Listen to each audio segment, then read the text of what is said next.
If you've been to our website, you know that we have a lot more uprights available than what you see here in our showroom. This is pretty much our pre-owned row, couple rows actually of pre-owned instruments.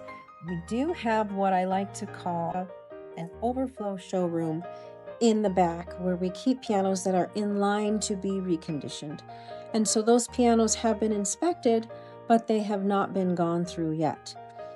So what I want to do today is walk you back there and show you what we have, but I also want to talk to you a little bit about what the inspection process is for us. There's some key structures on the piano that we need to check out to make sure that it's even worth putting the time and the money into reconditioning the instrument.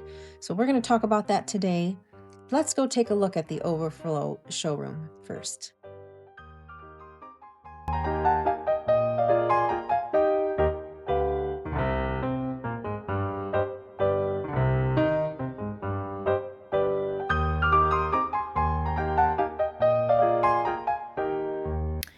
Alright, so after that long walk through our restoration center, we come to the back of the shop, and here's where we store the uprights before we pull them out for reconditioning. So we have a few newer ones that we've put back here.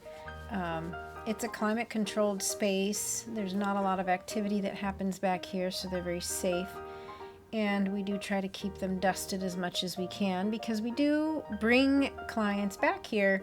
So if you want to come see what I have back here, I'm happy to bring you here and you can play some instruments, see them, and kind of imagine what they're going to look like once we're finished doing the reconditioning process. So on uprights, usually the lid is on the top and it just opens right up. You can see there is the serial number and the model number of this Yamaha upright. If you're wanting to know where to find that, it's going to be up at the top where the tuning pins are. Most uprights are going to open that way. We're going to talk about this Baldwin. This Baldwin has a little different spot for the serial number, but there it is there. And it opens a little bit differently, but it's nice and big, and so it's easy for me to show you what we're looking at when we are inspecting the instrument. So there's the tuning pins. We do check those, make sure they're tight. What I'm showing you here is the pin block. You can see the multi-laminate material. This one's nice and exposed. What I'm looking for are any cracks in that pin block, any lines that are open, any openings, because that will need to be repaired. Otherwise it's not going to hold a tune. It'll tune poorly. And so that is a key area to check. It's not always that exposed, but it is nice when it is. The other thing we're looking at is the hammers and the felt, how much life is left, so how worn down the felt is. On hammers you have a wooden core, and a lot of times in the treble it's not a lot of felt anyway, and so those can get really worn down to that wooden core. This one, it looks really good. It's not worn down and it's got some life left on there, so that's a good candidate for reconditioning.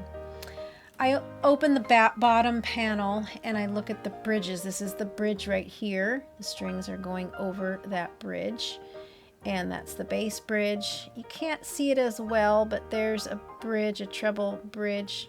Let's see if we can focus it better.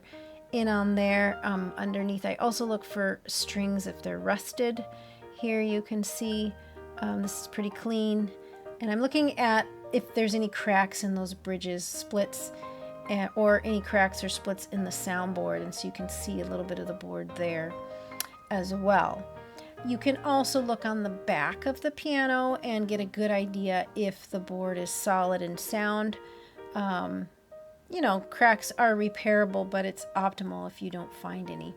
Many times on the back of a piano you'll see the serial number. This one does not have it, but on the back panel it is also there on some brands. So that's what I look at for instruments to make sure that there's something that we can warranty and that'll be a good piano for many years to come. If you're looking for an upright, everything is 10% off now through April, and we would love to show you around and take you back to the Overflow showroom if there's something you're interested in there.